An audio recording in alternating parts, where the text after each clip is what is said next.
Baik, halo saudara-saudara, Shalom. Berjumpa lagi dalam program Obrolan Rohani Sutomo.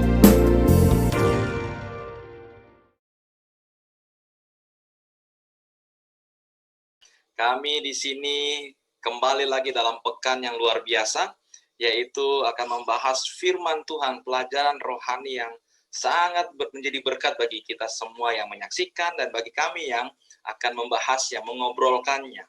Oke. Sebelum kita akan mulai, di sini saya mau menyapa dulu karena ada tamu-tamu istimewa kita di sini. Bapak Godman Siboro. Halo Pak Siboro. Kabar sehat? Halo, sehat. Puji Tuhan. Terima kasih setelah join bersama dengan kami. Di sini juga ada Bapak Tommy Tapi dari Kayu Putih juga, Jemaat Kayu Putih. Halo Bapak Tommy Tapi. Sehat ya? Halo. Dan juga ada tamu istimewa kita, yaitu Bapak Pendeta M. Palangan sebagai Direktur SSPP di Sulselbar, Sulawesi Selatan Barat. Halo Pak Pendeta. Iya, terima kasih. Ya. Bapak Asim Bolon, sehat-sehat Pak ya? Sehat-sehat Pak. Puji Tuhan. Puji Tuhan. Ada Bapak Eldi Arifin. Halo Pak Eldi. Salam sejahtera dimanapun saudara-saudariku berada. Oke, terima kasih. Kita akan memulai, dan sebelum kita lanjutkan obrolan ini, kita akan berdoa lebih dahulu. Maka kita undang Bapak Tommy Tapi untuk buka dengan doa obrolan kita. Mari kita berdoa. Tuhan Allah Bapa kami di dalam kerajaan surga, terima kasih untuk berkat-berkat dan penyertaan Tuhan yang sudah menjadi bagian kami hingga saat ini. Dan pada saat ini kami berkumpul untuk mendiskusikan tentang firman Tuhan. Tetapi sebelumnya kami mengundang Roh Kudus-Mu hadir bersama-sama dengan kami, sehingga pelajaran ini yang akan kami bincangkan akan mendatangkan berkat bagi kami maupun bagi para pendengar. Kami serahkan acara ini ke dalam tangan-Mu, besertalah dengan kami sepanjang acara ini, dalam nama Tuhan Yesus kami berdoa. Amin. Amin. Baik, terima kasih Bapak Tommy Tapi. Oke, saudara-saudara yang menyaksikan video ini, pemirsa, dan kita semua yang hadir. Karena ini obrolan, mari kita santai. Keluarkan senyum yang indah di hari ini. Oke, luar biasa. Judul pelajaran pekan ini adalah Yesus sebagai Guru Agung. Nah, ini menarik sekali. Ada satu ayat yang penting dikatakan 2 Korintus 4 ayat 6. Sebab Allah telah berfirman, dari dalam gelap akan terbit terang. Ia juga yang membuat terangnya bercahaya dalam hati kita, supaya kita beroleh terang dari pengetahuan tentang kemuliaan Allah yang tampak pada wajah Kristus. Yesus sebagai Guru Agung. Nah, ada cerita dikatakan seorang evangelis atau penginjil yang luar biasa bernama Billy Graham mengatakan dia pernah berkunjung ke dalam satu camp prajurit di sebuah rumah sakit lapangan di satu tempat, di mana dia pergi ke sana untuk menjenguk melihat prajurit yang sudah rusak badannya karena ya perang pastinya ya, lalu sudah terlungkup di atas sebuah kanvas dan alat baja. Lalu ada seorang dokter berbisik kepada evangelis Billy Graham ini. Dikatakan sepertinya bahwa ia tidak akan lagi bisa berjalan. Lalu ketika saat itu sedang ada diskusi antara dokter dengan Billy Graham, prajurit ini yang sakit berkata sesuatu kepada Billy Graham dan dokter ini. Dia katakan, "Tuan, saya sudah berjuang luar biasa. Saya ingin mengajukan permintaan agar apa? Bolehkah saya melihat jenderal pimpinannya, tuannya dia, untuk bertatap muka dengan wajah dari jenderalnya ini."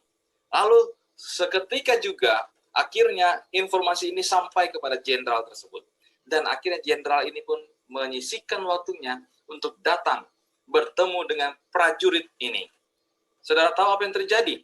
Ketika datang dan melihat wajah jenderal ini, prajurit ini sangat senang dan dia apa? Mengeluarkan air mata. Sampai evangelis Billy Graham pun meneteskan air mata juga.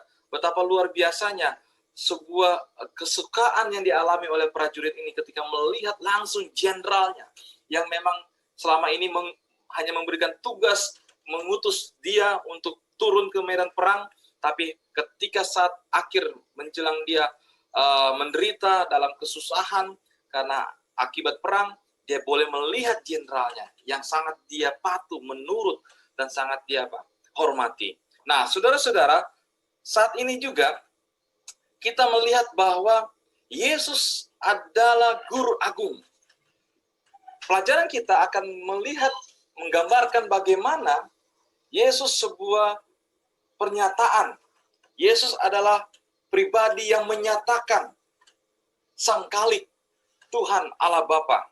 Nah, yang menarik dalam pelajaran kita, dikatakan bahwa menyatakan Bapa. Menyatakan Bapa. Bagaimana Pak Siboro melihat ini? Bahwa ketika dikatakan judul pekan ini, pelajaran rohani, Yesus adalah guru agung, apa hubungannya dengan Yesus adalah pernyataan dari Bapa?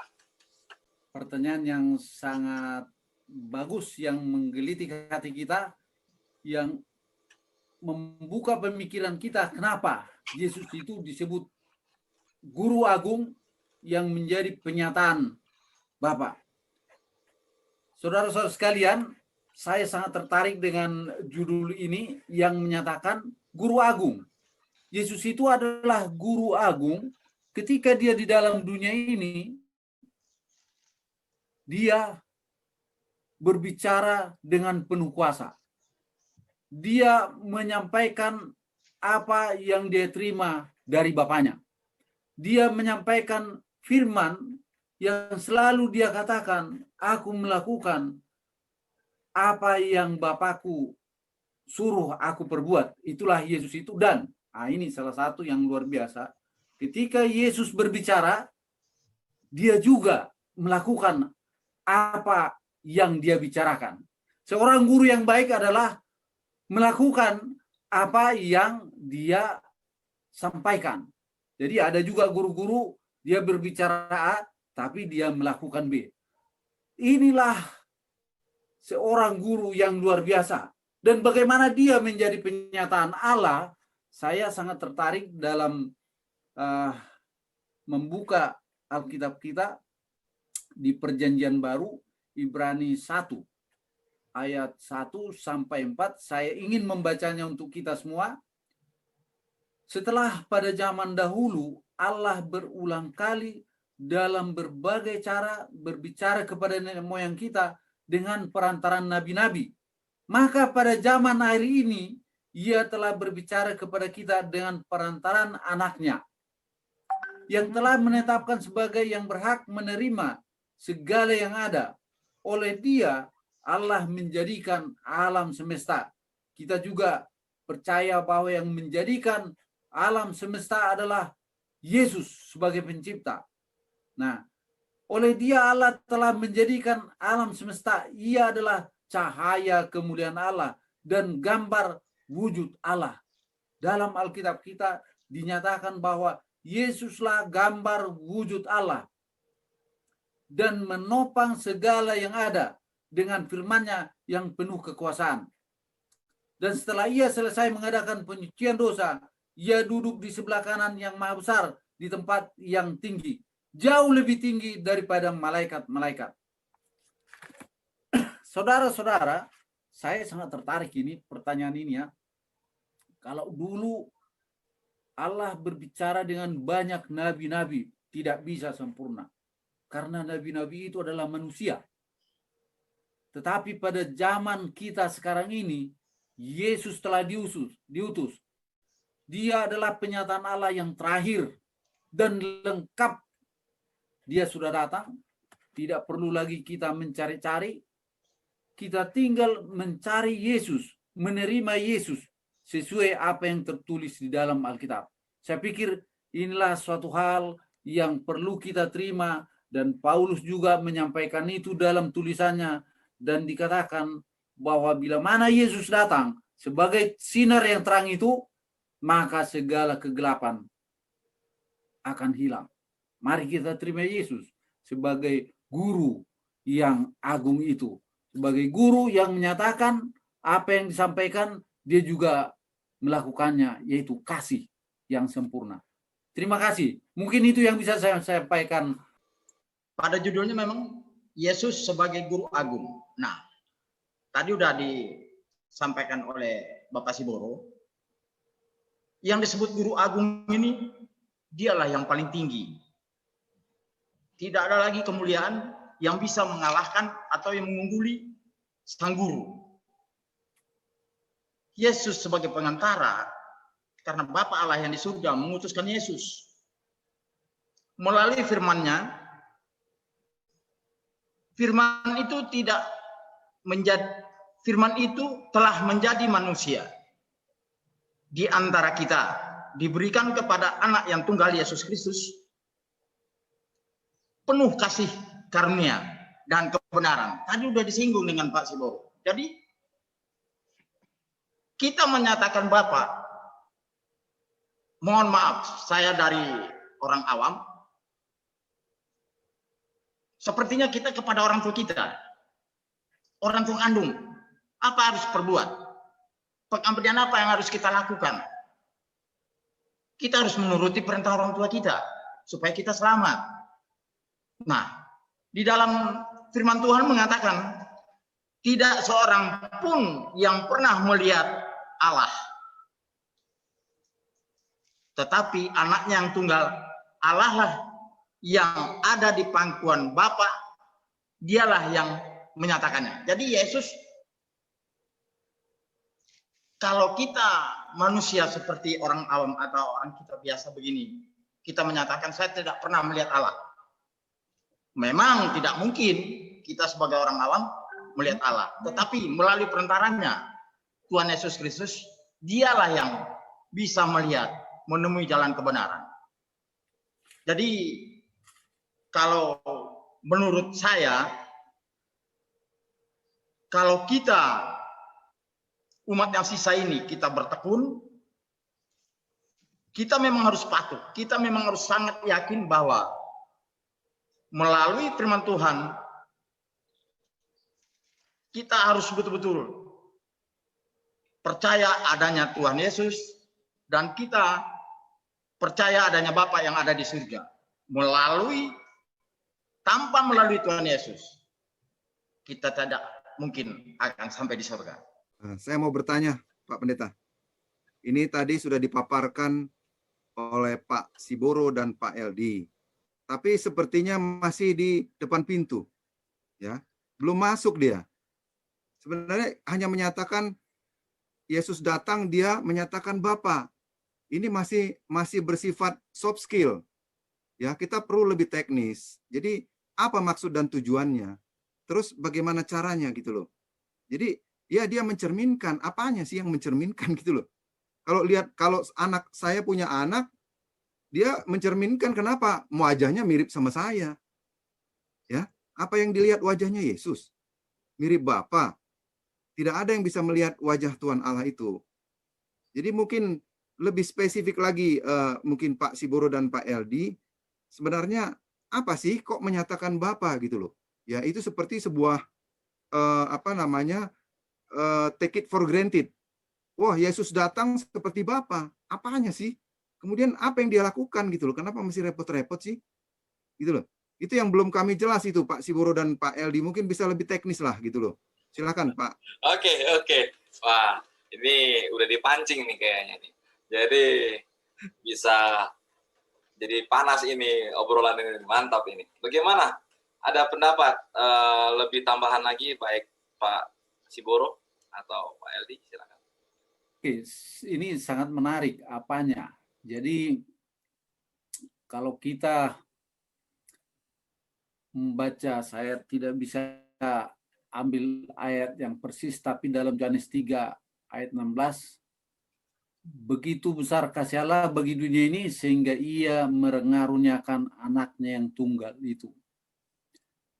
Allah itu maha kasih. God is love.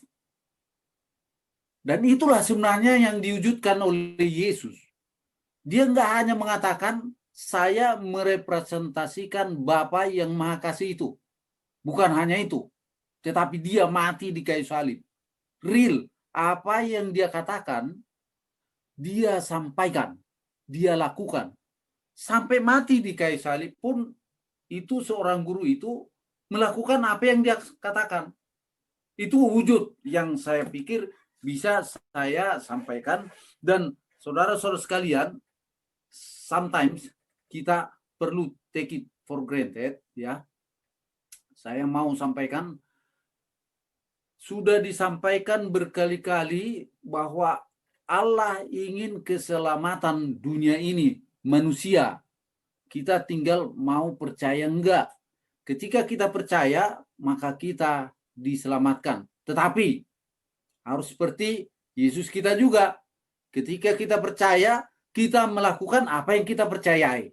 Seperti Yesus, dia melakukan apa yang dia sampaikan. Kasih, ya. Kita juga kalau kita mengatakan saya percaya Yesus, kita juga harus melakukan dalam kehidupan kita. Saya sangat tertarik dikatakan dalam 2 Korintus 4 ayat 3, jika Injil yang kami beritakan masih tertutup juga, maka ia tertutup untuk mereka yang akan binasa. Jadi bagi kita sudah dibuka. Kalau kita masih mengatakan masih tertutup, saya masih kayaknya tertutup, itu bagi yang akan binasa, yaitu orang-orang yang tidak percaya, yang pikirannya telah dibutakan. Pikirannya telah dibutakan. Hati-hati. Kalau kita telah membaca, mari kita buka pemikiran kita. Kita terima Yesus. Saya yakin kalau ada guru menyatakan apa pernyataannya, mengajarkan apa pengajarannya, sampai mati seperti Yesus di kayu salib pun, saya yakin dia adalah guru yang real, agung. Datang dari surga menyatakan kasih, Allah sebagai kasih. Saya pikir itu yang bisa. Apa buktinya? Ini buktinya, bukti nyata. Terima kasih Pak Simbolon pertanyaannya. Oke, terima kasih, terima kasih. Kita lanjut dulu deh. Jadi kita lihat bahwa pernyataan Bapa di dalam Yesus itu sebenarnya nyata, di dalam karakter, di dalam pertunjukan kasihnya, dan hidupnya hukum Allah itu nyata di dalam Yesus. Nah, jadi sangat jelas sebenarnya apa yang menjadi tolak ukur bagi umat percaya harusnya hanya kepada Yesus Kristus. Oke, terima kasih. Yang menarik lagi dalam pelajaran kita adalah membaca pikiran guru agung. Pak Simbolon bisa baca pikiran saya nggak, Pak? Nggak bisa, Pak. Nah, Bapak bisa baca pikiran agung, guru agung kita ini, pikiran guru agung kita. Itu ada caranya, Pak. Oke, silakan, Pak. Nah, kita mulai aja, Pak. Jadi sebenarnya kita nggak bisa membaca pikiran Yesus. Pikiran Pak Pendeta aja saya nggak bisa baca. Makanya dalamnya laut dapat diduga, dalam hati orang tidak ada yang tahu. Ya, rambut sama hitam, tapi pikiran berbeda. Nah, jadi kita membaca, saya bisa membaca Pak Pendeta dari apa yang Pak Pendeta lakukan. Ya, itu yang saya bisa lihat. Ya, jadi kalau ada orang tadinya saya mau begini, saya mau begitu, tapi dia lakukan yang lain. Itulah yang dia lakukan. Nah, ini yang menjadi concern di sini, yang menjadi kekhawatiran sebenarnya di sini, pikiran-pikiran Yesus itu dituangkanlah oleh Rasul Paulus. Bagaimana kekhawatiran Rasul Paulus terhadap jemaat di Filipus. Ya, itu kekhawatiran inilah mencerminkan bagaimana yang terjadi di dunia ini. Jadi kalau di sini di Filipi 2 ayat 1 sampai 4, inilah kekhawatiran Yesus. Ya, dia mengatakan bahwa kekhawatiran terjadinya perpecahan di dalam umat-umat Tuhan. Ya, terjadi, dia sangat concern karena dia sampai mengatakan bahwa kita harus sehati dan sepikir, ya, satu kasih, satu jiwa, satu tujuan. Jadi kenapa sebenarnya yang menarik di sini, kita mungkin sering membaca teks ini sehati sepikir, seolah-olah sebuah take it for granted yang seperti saya katakan gitu. Tapi itu masih bersifat soft skill ya. Saya mau yang lebih kepada hard skill gitu. Kenapa sehati dan sepikir? Kenapa nggak Tuhan Yesus mengatakan kamu harus sehati cukup? Atau kamu sepikir udah? Kenapa? Gitu loh. Karena kalau hati saja yang digunakan, ya, itu adalah sebuah emosi atau perasaan. Ini tidak terkendali. Makanya kata orang jangan bermain hati, ya, tapi pikir juga gitu loh. Wong kayak gitu kok dipacarin kata orang tua misalnya kan? Wong kayak gitu dipacarin gitu, kamu nggak mikir gitu kan. Nah, tetapi pikiran, karena kalau hati dia tidak bersifat logis, tapi perasaan. Tetapi ketika pikiran dia bersifat rasional. Ya, dia mempertimbangkan segala sesuatunya. Tetapi hati dan pikiran harus berjalan beriringan. Mereka saling mengontrol. Ya, makanya kata orang hati boleh panas tapi kepala tetap dingin. Ya, boleh emosi. Ya, tapi tindakan kita harus tetap dipikirkan. Itu yang dikatakan Yesus. Dari dulu Yesus sudah mengatakan seperti ini, karena inilah memang ilmu pengetahuan pun mengadopsi seperti ini. Ya, jadi visi misinya harus sama. Kenapa terjadi perpecahan di dalam umat-umat Tuhan? Karena tidak sehati dan tidak sepikir. Ya, karena yang terjadi, kenapa dibilang sehati? Kita kalau dikatakan sehati, berarti kita harus memiliki arah hati yang sama, yaitu kepada Tuhan. Apapun yang kita perbuat, itu untuk memuliakan Tuhan. Sering jemaat gereja berbuat sesuatu, dia berkata, kalau bukan karena saya, nggak ada itu. Jadi dia berbuat untuk siapa? Dia memegahkan dirinya. Ini yang terjadi, pementingan diri.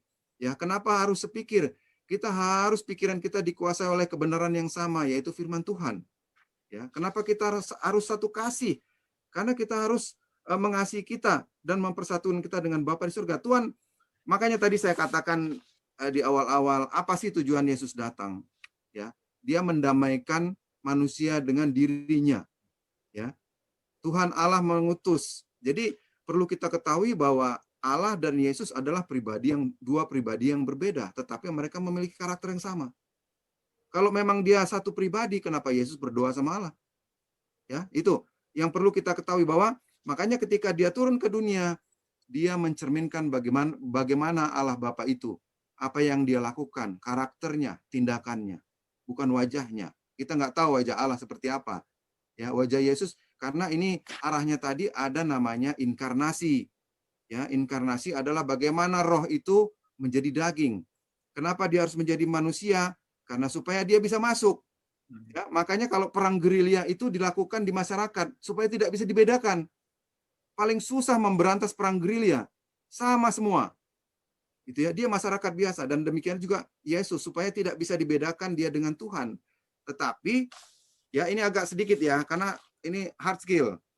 Jadi kenapa seperti itu? Dia harus ada dua fase inkarnasi dalam Kristus. Ketika dia sebelum pelayanan dan sesudah pelayanan. Ketika dia sebelum pelayanan, dia benar-benar manusia seutuhnya. Dia lapar, dia haus, dia marah, dia ngantuk, itu manusia. Tapi ketika dia memulai pelayanannya di usia 30 tahun, dia adalah manusia sekaligus dia ada keilahiannya. Jadi ketika dia menyembuhkan orang buta, itu keilahian muncul. Ketika dia menghidupkan orang mati, Lazarus hidup, itu keilahiannya. Tapi dia on off antara kemanusiaan dan keilahiannya. Ketika dikatakan bahwa kapan anak manusia akan datang yang kedua kali, dia mengatakan bahwa hanya Bapa yang tahu, anak tidak, malaikat tidak. Tetapi pada dasarnya dia adalah tahu, karena pada saat dia berbicara, dia sebagai manusia biasa. Nah, jadi di sini perlu kita pahami bahwa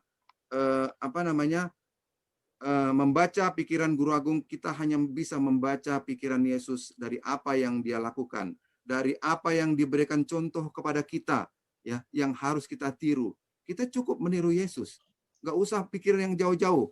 Apa yang dilakukan Yesus, lakukan saja, berarti kita sudah mengasihi dia. Sampai di situ dulu Pak Pendeta, nanti terlalu panjang.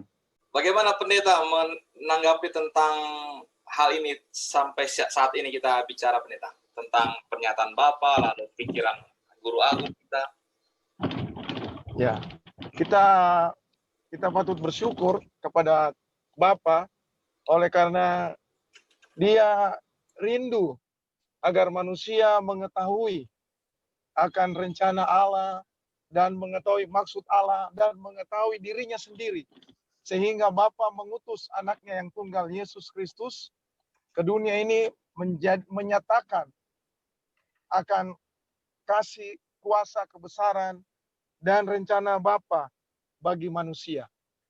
Dan Yesus menyatakan itu dalam kehidupannya, dalam kata-katanya, dalam tindakannya, dalam segala yang dia lakukan, termasuk membuat mujizat-mujizat. Itu menyatakan bagaimana karakter Bapa bagaimana kasih Bapa, bagaimana keinginan Bapa untuk menyelamatkan akan umat manusia. Dan Yesus Kristus selama hidup di dunia ini, dia benar-benar menghidupkan akan kehidupan yang berserah kepada Bapa. Hubungan antara Yesus dan Bapa, anak dan Bapa, walaupun Yesus sendiri adalah Allah, Tuhan, tetapi dia menjelma menjadi manusia 100%. Sehingga dia memberikan contoh bagaimana kita bisa hidup dengan baik, dengan benar, sesuai dengan kehendak Bapa adalah hanya dengan kita bergantung kepada Allah. Melalui inkarnasi Yesus Kristus menjadi manusia, memberikan pengertian bagi kita, pemahaman, sekaligus kita bisa langsung melihat akan wujud Bapa di dalam Yesus Kristus, bagaimana tindakan, bagaimana perkataan dan kehidupan daripada Yesus Kristus mencerminkan, menyatakan, memantulkan cahaya kemuliaan daripada Bapa di surga. Itulah sebabnya kita bersyukur oleh karena kedatangan Yesus yang pertama kali sebagai manusia memberikan kita suatu gambaran bagaimana kerinduan Bapa untuk menyelamatkan manusia dan kerinduannya agar kita boleh hidup sesuai dengan kehendak Bapa melalui teladan yang ditinggalkan oleh Yesus Kristus selama hidup di dunia ini. Kemudian yang mengenai Yesus merendahkan diri, ya, hendaklah kita sehati dan sepikir. Ini adalah tulisan Paulus kepada jemaat di Filipi. Oleh karena konflik-konflik yang terjadi, terutama kita di saat ini, kadangkala terjadi konflik di dalam jemaat. Oleh karena tidak sehati dan tidak sepikir. Itulah sebabnya Yesus memberikan contoh agar kita boleh sehati dan sepikir. Lihat teladan Yesus. Dia mengosongkan dirinya, ya. Dia mengambil rupa manusia, walaupun Allah yang Maha Kuasa, Allah pemilik alam semesta, tetapi dia merendahkan diri, menghambakan dirinya, ya. Bahkan dia rela menderita, taat sampai mati di kayu salib. Dasar inilah, fondasi inilah yang harus menjadi dasar bagi kita sebagai umat-umat Tuhan dalam menjalani kehidupan berjemaat, agar supaya kita saling mengerti satu dengan yang lain, saling memahami satu dengan yang lain. Mungkin kalau ada yang menyakiti hati kita, atau mungkin ada orang anggota sesama anggota yang mungkin membuat kita sedih, jangan kita simpan di hati, atau malah kita membenci dia, atau membalas dengan kejahatan. Tetapi melihat bagaimana kehidupan karakter Yesus. Dia tidak pernah membalas kejahatan dengan kejahatan. Malah dia mendoakan. Inilah yang Rasul Paulus inginkan, agar kehidupan di jemaat Filipi bisa menjadi bagian juga dalam kehidupan kita, dalam pelajaran rohani kita dalam pekan ini. Untuk mana kita boleh melihat bagaimana teladan Yesus Kristus, kerendahan hati Yesus Kristus, kesetiaan Yesus, dia sehati dan sepikir kepada bersama dengan Bapa. Sehingga dengan demikian dia juga rindu agar kita sehati dan sepikir juga dalam Yesus Kristus. Bukan sehati dan sepikir dalam perkara-perkara yang lain ataupun politik atau apa, tetapi sehati dan sepikir dalam Yesus Kristus. Saya kira inilah tambahan. Oke, terima kasih Pak Pendeta Palangan. Kayaknya Pak Tommy Tapi ini udah mulai mau nyalakan nih audionya ini. Ya, betul kan? Ya, saya hanya ingin tambahkan sedikit dengan materi yang dibawakan Pak Apriandi. Saya sangat setuju dengan penjelasan yang sudah diberikan. Saya ingin menambahkan sedikit tentang concern dari Rasul Paulus itu. Justru coba kalau kita baca di ayat yang diberikan kepada kita itu, ya, di Filipi 4, ya, di Filipi 4 itu justru sampai Filipi 2 ya kalau nggak salah ya. Sampai Rasul Paulus menyebut nama dari orang yang bertikai, ya, berselisih pendapat. Jadi ada concern dari Rasul Paulus bahwa kerendahan hati harus yang harus dihidupkan di dalam jemaat itu memang urgent, ya. Itu harus sesuatu yang harus dimiliki oleh setiap yang mengaku dirinya sebagai umat Tuhan. Mengapa? Karena Yesus sendiri adalah karakter yang rendah hati di dalam dan di luar. Dia tidak hanya, karena gini, ada sesuatu hal yang saya sangat kagumi dari Yesus itu adalah gini. Saya rangkumkan di dalam kalimat, Yesus melakukan apa yang dia katakan, sedangkan manusia sering mengatakan apa yang akan dia lakukan. Jadi kita sering hanya mengatakan mau rendah hati. Tetapi di dalam kehidupan kita sering kita susah untuk mempraktekkan kerendahan hati itu. Tetapi Yesus mempraktekkan apa yang dia katakan. Ketika dia mengatakan tentang rendah hati, maka dalam kehidupannya seperti yang Pak Apriandi tadi katakan, bahwa Yesus itu diketahui dari apa yang dia lakukan. Yang kita lihat dari apa yang dia lakukan ya betul-betul memang rendah hati, seperti yang sudah dipaparkan dengan lebih luas oleh Pendeta Mercy. Jadi saya di pelajaran hari Selasa ini sangat terkesan sekali dengan kata kerendahan hati yang dimiliki oleh Yesus. Dan itu juga barangkali memang bisa menjadi renungan bagi kita. Ya, di dalam berjemaat, mengaku umat sebagai umat Tuhan, memang ini karakter yang harus kita miliki. Ya, miliki di dalam kehidupan kita. Terima kasih. Tapi Pak Ya. tapi Ya. ada pertanyaan sedikit. Ini kita bicaranya ideal ya. Kita bicara ideal. Kalau bicara ideal itu kita nggak pusing. Ya. Di jemaat itu banyak yang rendah hati, Pak. Tapi tidak peduli. Ya. Jadi rendah hati tapi dia tidak peduli dengan Kristus. Dia tidak peduli dengan gerejanya, tidak peduli dengan orang lain. Tapi dia rendah hati. Ini fenomena yang jadi masalah. Seperti sesuatu yang semu. Kita nggak bisa lihat secara langsung. Tapi itu terjadi, Pak. Rendah hati semua. Tapi dia tidak peduli juga. Yang dipedulikan itu siapa sih gitu loh. Ya, kita kan harus pedulinya ketika kita, makanya kata orang, kalau Anda melihat orang itu tidak akan maju gerejanya, kecuali Anda melihat Tuhan saja. Itu yang terjadi, Pak. Ini yang jadi rendah hati itu soal biasa gitu loh. Semua orang bisa rendah hati, tapi dia tidak peduli juga. Ya, nothing tulus dia. I don't care. Ya terserah lu mau ngapain gitu loh.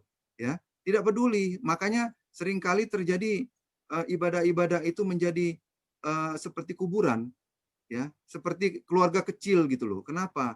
Karena yang lain tidak peduli, padahal mereka memiliki kemampuan untuk melakukannya. Tidak ada lagi namanya seperti di Ibrani 10 dikatakan bahwa ya jangan menjauhkan diri dari perkumpulan ibadah. Kenapa? Supaya kita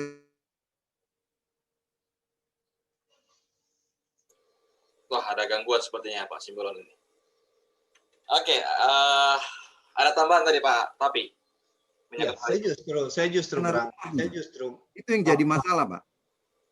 Ya, silakan Pak Tapi mau memberikan tambahan. Saya justru melihat bahwa justru kepedulian itu adalah merupakan bukti bahwa seseorang rendah hati.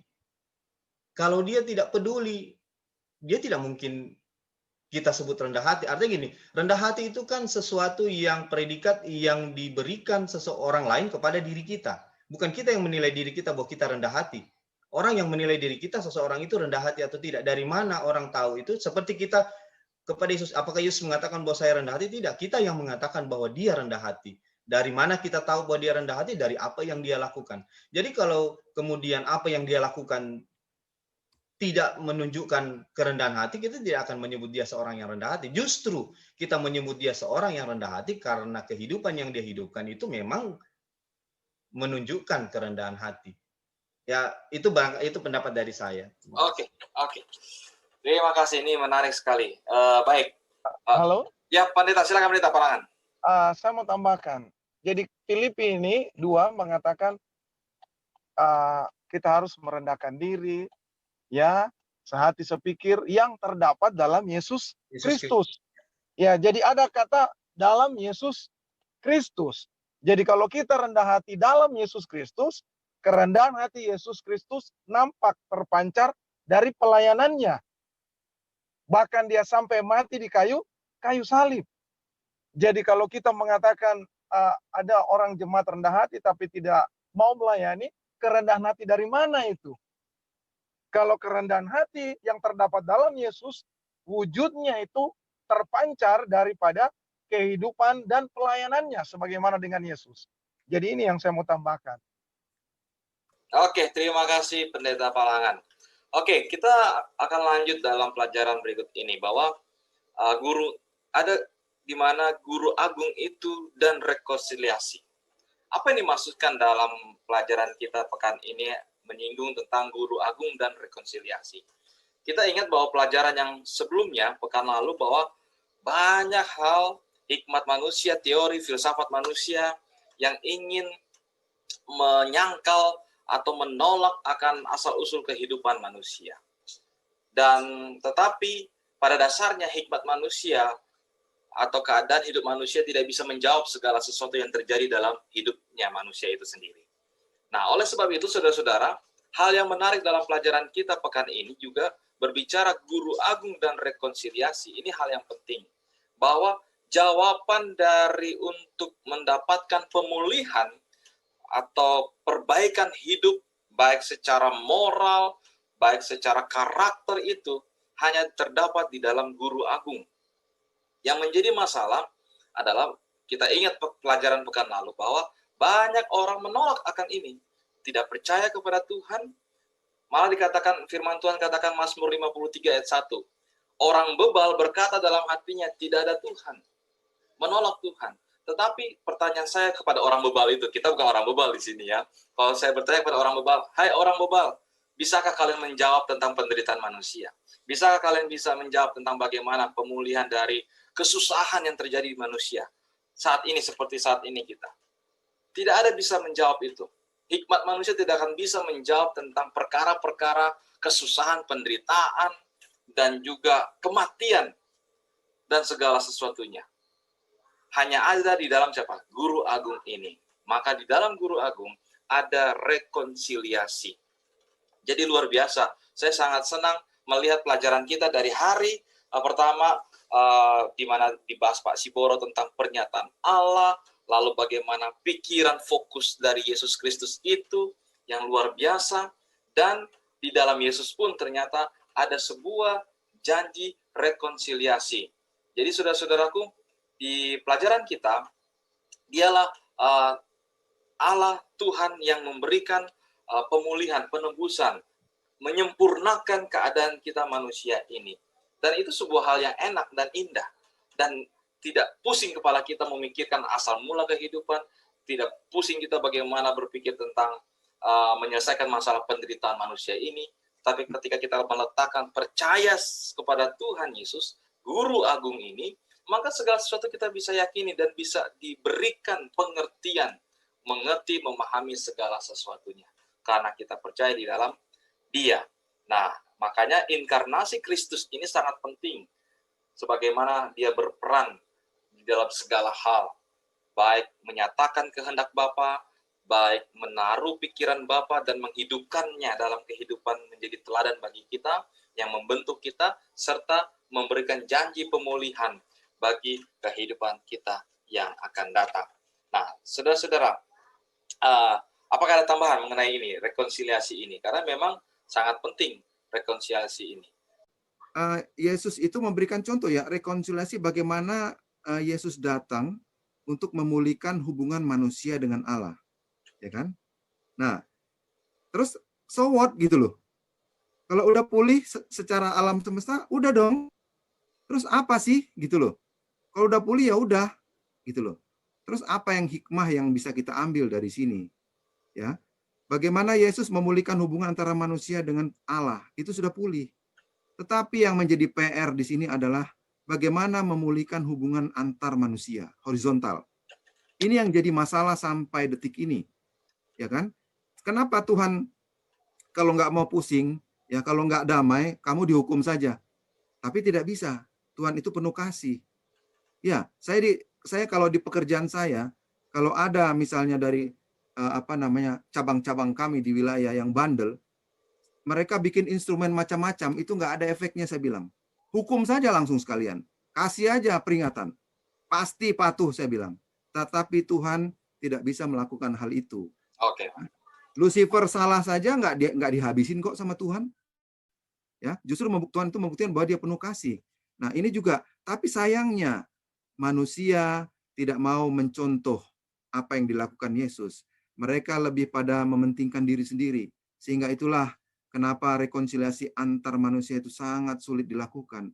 Karena tidak mau mencontoh Yesus. Dengan Bapaknya saja dia rekonsiliasi kok manusia. Ya kan, penuh kasih. Tetapi kenapa manusia tidak penuh kasih? Itu yang menjadi PR kita, Pak. Mungkin Pak Tommy Tapi mungkin bisa kasih masukan, Pak. Kenapa sih susah sekali nih?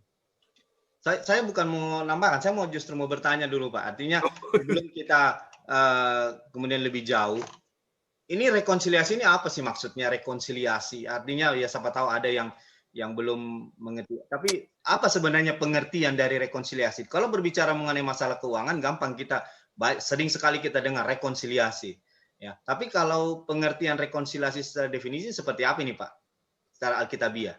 Ya, jadi ya, rekonsiliasi ini adalah sebuah hubungan yang rusak kan. Karena kita lihat waktu pelajaran sebelumnya 2 pekan yang lalu kalau tidak salah berbicara tentang bagaimana bagaimana tentang doktrin penciptaan, ada penciptaan tetapi ada kejatuhan. Ada kejatuhan, ada kemerosotan karakter moral dan hikmat manusia di sana sehingga sampai-sampai berujung kepada penyangkalan akan eksistensi Tuhan, menolak Tuhan, tidak mengakui Tuhan, dan merasa kebenaran itu ada di dalam pikiran manusia sendiri, hikmat manusia. Itu akibat dari kejatuhan dan dosa. Maka bagaimana menyelesaikan masalah itu? Manusia berusaha untuk mencari jalan keluarnya sendiri, dengan cara hikmatnya, dengan cara filsafatnya, dengan cara kepandaian manusia itu sendiri. Tetapi pada dasarnya itu semua tidak bisa menjawab. Maka ketika ada Yesus Kristus dengan jalan yang terbaik yang diberikan oleh Tuhan kepada kita, maka terjadi sebuah rekonsiliasi. Karena rekonsiliasi adalah menyambungkan kembali jalinan yang terputus itu oleh karena akibat kejatuhan. Maka ada jalinan dijalin lagi, dibangun lagi, dihubungkan lagi antara Allah dan ciptaan ini. Nah, itu menjadi PR, apa yang menjadi sebuah pelajaran kita pada pekan ini. Oke. Pertanyaan lanjutan. Ya, boleh. Rekonsiliasi itu kan membutuhkan dua belah pihak untuk reconcile. Nah, di dalam hubungan ini kan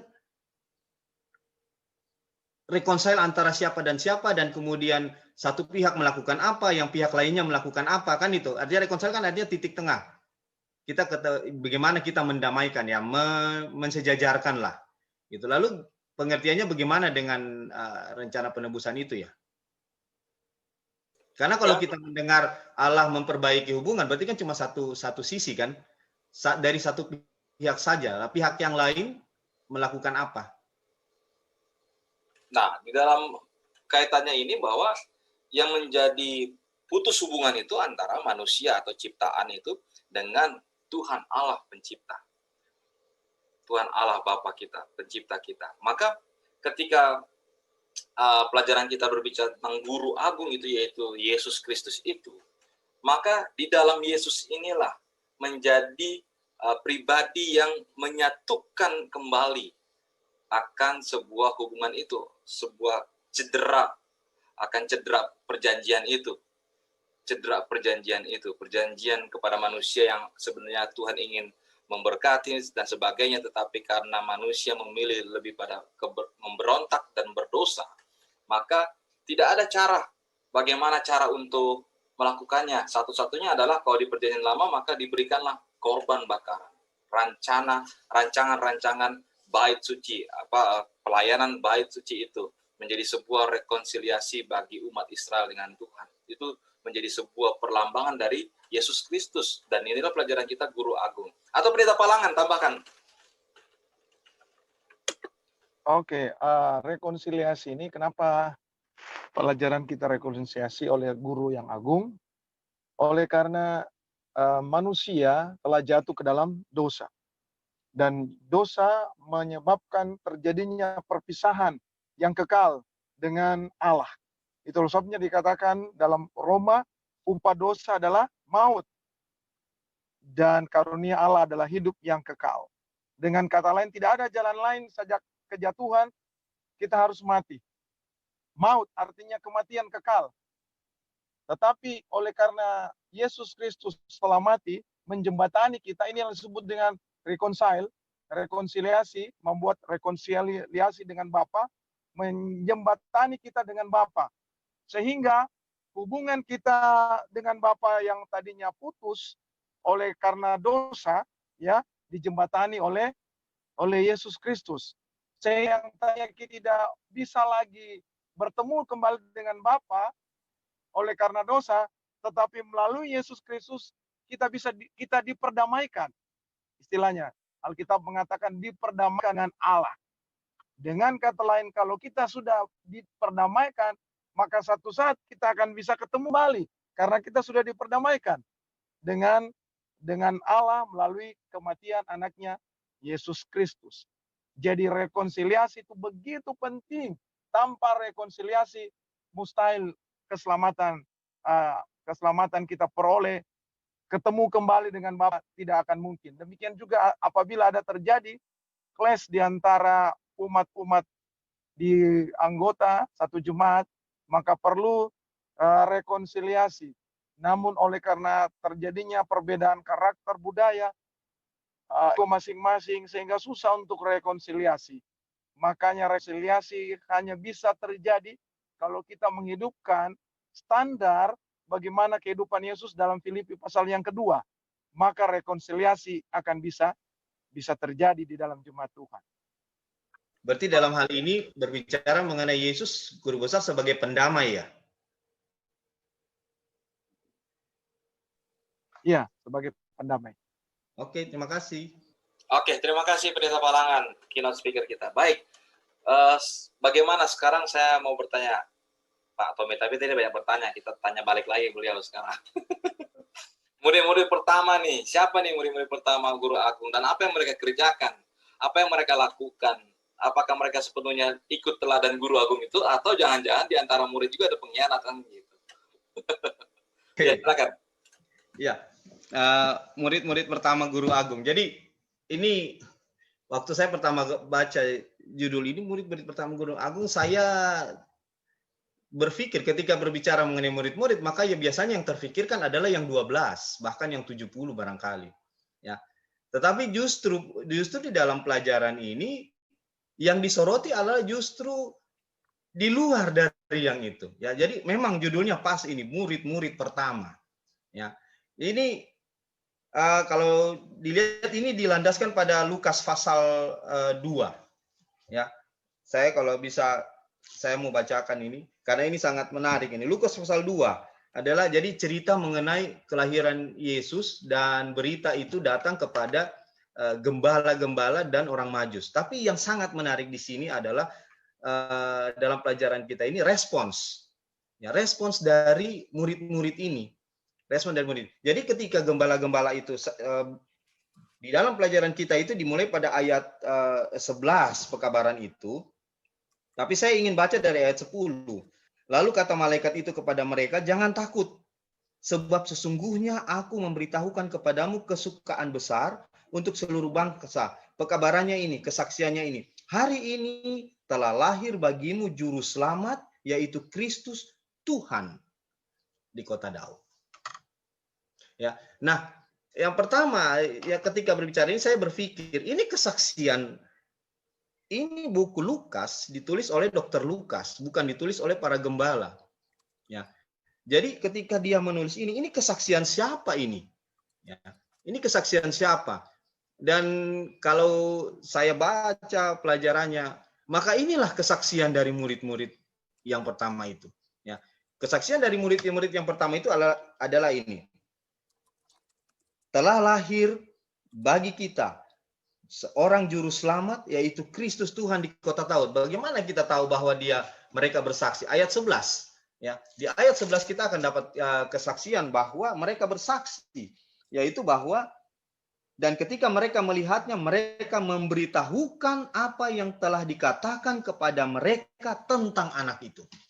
Ya, tentang anak itu. Jadi ini adalah kesaksian dari murid-murid itu, dari gembala-gembala itu. Dan ketika mereka mendatangi tempat itu, yaitu di Bethlehem. Mereka pergi ke Bethlehem.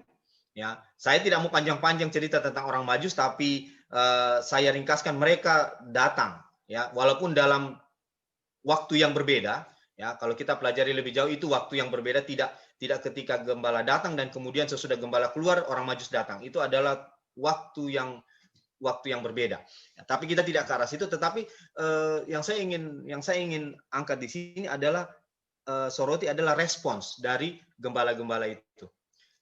Ketika mereka lihat bayi itu, saya mencoba membayangkan hadir menjadi salah seorang yang hadir di kandang itu dan melihat seorang bayi terbaring di dalam palungan. Berita yang saya dengar adalah telah lahir bagimu seorang raja, seorang juru selamat. Dan ketika saya dalam perjalanan, barangkali saya sudah mempunyai sebuah gambaran tentang seperti apa kelihatannya nanti. Dan ketika saya melihat bayi itu terbaring di palungan, ya, saya melihat bahwa gembala-gembala maupun orang Majus bisa melihat lebih jauh di dalam diri seorang bayi itu, karena tidak ada tanda di situ.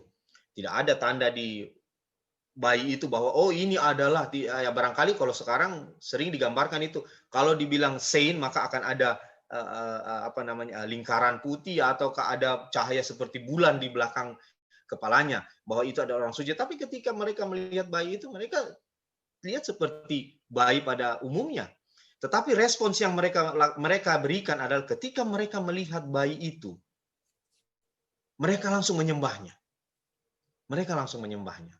Bahkan orang-orang terpelajar, yang biasanya orang terpelajar itu menggunakan rasio, logika, mempertanyakan, ya. Dan ketika ketika mereka buka dan mereka telah lahir seorang raja menurut nubuatan, dan ketika mereka datang dan dituntun ke Bethlehem dan menemukan yang dimaksud seorang raja itu adalah seorang bayi yang terbaring di dalam palungan, jauh dari kesan mewah, maka kita membaca Alkitab tidak ada respons yang justru di Alkitab itu dikatakan bahwa mereka langsung menyembah. Ketika melihat bayi itu bersama dengan ibunya, maka orang Majus itu menyembah.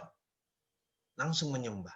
Nah, penyembahan yang absolut seperti inilah yang barangkali saya ambil dari pelajaran ini, bahwa Allah kita sembah karena memang Dia adalah Allah.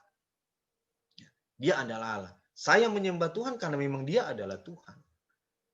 Dia adalah Tuhan. Dan kesan yang ditunjukkan oleh murid-murid terhadap murid-murid yang pertama ini terhadap guru agung itu, yang dalam keadaan dalam saat itu dalam dalam bentuk seorang bayi, ya, itu menunjukkan suatu penurutan yang absolut. Kemudian juga ketika dia dibawa ke Ka'bah, ketika digendong oleh Simeon, ya, dari sekian banyak bayi yang datang, ketika Simeon menggendong bayi itu, dia bisa melihat dan dia langsung mengatakan bahwa aku sudah bisa mati sekarang karena aku sudah melihat juru selamat. Jadi kesan-kesan seperti inilah yang harus kita miliki. Penyembahan seperti inilah yang harus kita miliki dalam kehidupan kita. Kita menyembah Tuhan karena Dia adalah Tuhan, bukan karena bisa dijelaskan atau apa. Ya, itu saja barangkali untuk saat ini. Pak Tommy, Terima kasih. Pak Tommy, saya mau bertanya Pak Pendeta. Ya, ini durasi tapi saya mau cepat saja. Sebenarnya saya membaca ini juga agak bingung ya. Kenapa harus gembala? Kenapa harus orang Majus? Kenapa enggak tukang kayu, ya, petani sawah di sana dipanggil Tuhan? Kenapa enggak pemungut cukai atau kepala keuangan? Kenapa harus gembala dan harus orang Majus? Ini saya mau tambahkan sedikit ini, Pak. Mungkin Pak Tommy mau kasih masukan dulu atau gimana? Silakan. Oh iya, kenapa berita itu datang kepada gembala? Ya, kenapa berita itu datang kepada gembala? Ya, kalau kita baca di Alfa dan Omega, kerinduan segala zaman, kita akan dapati keterangan bahwa ketika malaikat itu turun, ya, mereka berharap untuk mendapati adanya persiapan atau sambutan yang dilakukan oleh manusia terhadap lahirnya seorang juru selamat. Tetapi ketika mereka melihat tidak ada persiapan, yang tidak ada sambutan, tidak tidak ada respon, tidak ada seolah-olah orang tidak tahu kalau lahirnya seorang juru selamat. Dan pada saat mereka turun itu, yang terjaga, yang masih berjaga adalah gembala-gembala itu, karena mereka menjaga binatang itu kan di padang, masih belum tidur, masih terjaga. Maka kepada mereka itulah kemudian datang pekabaran itu. Ya barangkali itu yang saya ini, barangkali ada yang bisa menambahkan yang lain. Saya sih mau menambahkan sedikit, Pak. Jadi sebenarnya itu ada historinya ya, kenapa harus gembala. Ya, satu karena memang itu tadi, dia menjaga domba-dombanya malam hari, karena kan binatang itu akan memangsa dia biasanya di malam hari. Dan kemudian ada hubungannya juga bahwa domba-domba itu menghubungkan bagaimana anak domba Allah itu sendiri sebenarnya. Jadi dari situ kemudian kenapa orang Majus? Sebenarnya orang Majus ini orang-orang kaya loh, Pak. Dia ngasih aja emas, mur, dan kemenyan. Tetapi di sini sebenarnya ada histori pada saat nubuatan Daniel dulu sudah diceritakan kepada keturunan mereka. Sehingga mereka ketika dikasih tahu, langsung tahu. Ya, kenapa tadi Pak Tommy Tapi mengatakan mereka responsif? Sebenarnya pertanyaannya kenapa responsif? Ya, karena ada histori itu gitu loh. Dan kemudian ketika mereka melakukan perjalanan gembala-gembala itu merupakan perjalanan iman. Dan orang Majus juga perjalanan iman. Bagaimana dombanya dia tinggal loh. Karena dia harus pergi, dia tinggal malam hari. Tetapi itulah perjalanan iman. Tuhan menjaganya. Gitu. Demikiannya orang Majus meninggalkan keluarganya. Ya, mereka bawa emas, bawa apa, mereka perjalanan mereka adalah perjalanan iman juga. Mereka tinggalkan keluarganya. Mereka langsung responsif, langsung berangkat. Jadi itu dia yang perlu saya sampaikan, kenapa itu harus seperti itu gitu loh. Karena kita harus tahu. Oke. Gitu aja Pak Pendeta, silakan. Terima kasih. Pak Pendeta, bolehkah berikan kesimpulan dari pelajaran kita ini untuk satu pekan ini tentang guru Yesus Guru Agung? Oke, baik. Terima kasih untuk kesempatan bisa bergabung bersama-sama. Saya ingin menyimpulkan sedikit, ada beberapa hal di sini. Yang pertama, bagaimana kita mengenal akan Guru Agung. Dalam pelajaran sekolah sahabat kita ini begitu sangat terperinci dijelaskan agar kita boleh mengetahui Guru Agung kita. Karena ada pepatah mengatakan tidak dikenal maka tidak disayang. Ya. Nah, yang pertama adalah Yesus datang ke dunia ini untuk menunjukkan siapa Bapa itu. Ya. Melalui pernyataan kehidupan Yesus, karakter tabiatnya yang menuruti hukum Allah. Sehingga menyatakan bahwa Bapa itu benar-benar adalah Allah yang adil dan penuh kasih. Keadilan dan kasih Allah, Nyonya White mengatakan berciuman, bertemu di kayu salib. Oleh karena selama ini setan mengatakan Allah itu tidak kasih dan tidak adil, maka Yesus datang ke dunia ini menunjukkan kasihnya dan bagaimana Yesus menuruti akan hukum Allah dalam kehidupannya. Yesus adalah cahaya kemuliaan Allah dan gambaran wujud Allah yang nyata yang bisa dilihat oleh manusia. Kemudian dikatakan juga kita boleh mengenal Bapa melalui Guru Agung itu. Yohanes menyebutkan Yesus adalah firman yang kekal, yang telah ada sejak kekekalan dan terlibat dalam penciptaan. Kemudian juga Yesus atau Guru Agung itu datang untuk menunjukkan akan karakter dan tabiat Bapa dan menjadi rekonsiliasi, mendamaikan antara manusia dengan Bapa. Karena hubungan itu telah putus oleh akibat dosa. Sehingga kedatangan Yesus ke dunia ini mendamaikan kita dengan Bapa melalui kematiannya di atas kayu salib. Yesus Guru Agung memberikan contoh teladan kerendahan hati, kesetiaan, hubungan antara Bapa dengan Yesus. Ingin Yesus nyatakan juga bagaimana seharusnya hubungan kita dengan Allah dan dengan sesama kita manusia, agar kita boleh memiliki kerendahan hati, sehati, sepikir yang terdapat di dalam Yesus Kristus. Sehingga dalam segala aspek kehidupan dan tindakan kita maka kita akan selaras dengan kehidupan daripada Yesus Kristus yang tercermin di dalam pernyataan Rasul Paulus dalam Filipi pasalnya yang kedua. Inilah fondasi dasar daripada kehidupan berjemaat kita di dalam Yesus Kristus. Kemudian Yesus Guru Agung itu telah memberikan teladan bagi kita untuk mana kita tetap setia kepada Tuhan, dan ada janji sebelum dia naik ke surga, dia akan datang kembali.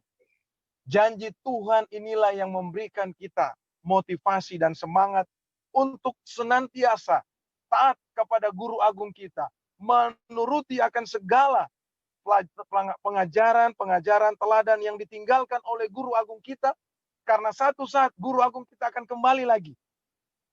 Inilah memberikan kita jaminan, sukacita, pengharapan, walaupun kita mengalami kesusahan dan penderitaan di dunia ini, tapi janji Guru Agung itu, dia akan datang kembali untuk menjemput kita, sehingga di mana dia berada, kita pun berada. Sebagaimana guru-guru dewasa ini yang ada di dunia, kalau dia mengatakan kepada anaknya, saya akan kembali, ya, maka murid-murid itu akan pasti senang. Demikian juga dengan kita. Saat kita mengetahui Tuhan akan kembali, maka kita akan melihat perjalanan yang kita alami di dunia ini. Walaupun banyak kesusahan, masalah, dan penderitaan, kita akan tetap senantiasa berharap dan percaya kepada Guru Agung kita, mengikuti teladan Guru Agung kita, oleh karena dia akan datang kembali. Yesus tidak memandang siapapun di dunia ini. Dia tidak melihat, tidak membedakan antara orang kaya dan orang miskin. Itulah sebabnya saat Yesus lahir ke dunia ini, muridnya yang pertama adalah para gembala, orang-orang yang susah. Yesus datang ke dunia ini lahir di kandang domba, untuk mana boleh menjangkau orang-orang yang paling bawah. Karena kadangkala kita hanya melihat orang-orang yang berada saja. Contohnya saja kalau di gereja, ini sebagai masukan. Kalau orang yang datang ke gereja mungkin naik angkot atau naik becak, sambutan kita berbeda dengan orang yang turun dari mobil mewah. Itu pasti.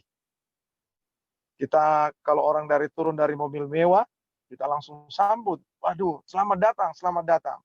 Tapi kalau orang yang turun dari angkot atau apa, ya kita ucapkan selamat datang, tetapi tidak sehangat orang yang turun dari mobil mewah. Itulah sebabnya Yesus datang menjangkau yang paling bawah, dan muridnya itu yang pertama kali adalah para gembala yang datang untuk memuliakan Tuhan. Para malaikat, orang-orang Majus datang menyembah kepada Tuhan, Guru Agung itu yang telah lahir. Demikian juga dengan kita harus senantiasa datang untuk menyembah kepada Allah yang Guru Agung kita. Kita harus senantiasa datang untuk sujud menyembah ke hadapan Tuhan. Sehingga dengan demikian akan tiba saatnya, saat Tuhan datang pada kali yang kedua, kita akan boleh senantiasa bersama-sama dengan Guru Agung kita. Kita akan menyembah selama-lamanya dalam kerajaan surga. Inilah kira-kira kesimpulan yang saya bisa ambil dalam pelajaran rohani kita sepanjang pekan ini. Terima kasih Pendeta Palangan. Maka dengan akhir, maka kita akan tutup dengan doa. Puji Tuhan kita bisa menyelesaikan obrolan rohani Sutomo ini. Saya mengundang Pendeta Palangan boleh berdoa untuk kita semua. Mari kita tunduk kepala dan kita berdoa. Tuhan, kami berterima kasih kepada Tuhan oleh karena kami sudah mendiskusikan akan pelajaran rohani sepanjang kami. Kiranya ini boleh bermanfaat bagi kami. Kami boleh hidup sesuai dengan ajaran-ajaran Yesus Kristus, dan kami boleh juga mempengaruhi akan anggota-anggota kami, keluarga kami, agar mereka pun boleh hidup sesuai dengan ajaran Tuhan Yesus. Terima kasih Engkau, Yesus, yang menjadi Guru Agung kami. Terima kasih untuk teladan-teladan yang ditalkan. Terima kasih untuk pernyataan kasih-Mu yang begitu besar, mati di sana, sehingga kami memiliki jaminan keselamatan di dalam Yesus Kristus. Sehingga kerinduan kami, satu saat kami boleh pertemukan dengan Bapa, kami boleh dipertemukan dengan Allah Tritunggal, Anak Allah Yesus Kristus, yang telah mati dan yang telah menebus kami. Terima kasih, kiranya berkat Tuhan menjadi bagian kami semua. Dalam nama Yesus kami berdoa. Amin. Baik, saudara-saudara, sekali lagi saya mengucapkan terima kasih kepada Pendeta Palangan atas waktunya. Terima Di balik kasih. pelayanannya, saudara Sama-sama. Pendeta boleh menyediakan waktunya bagi kita.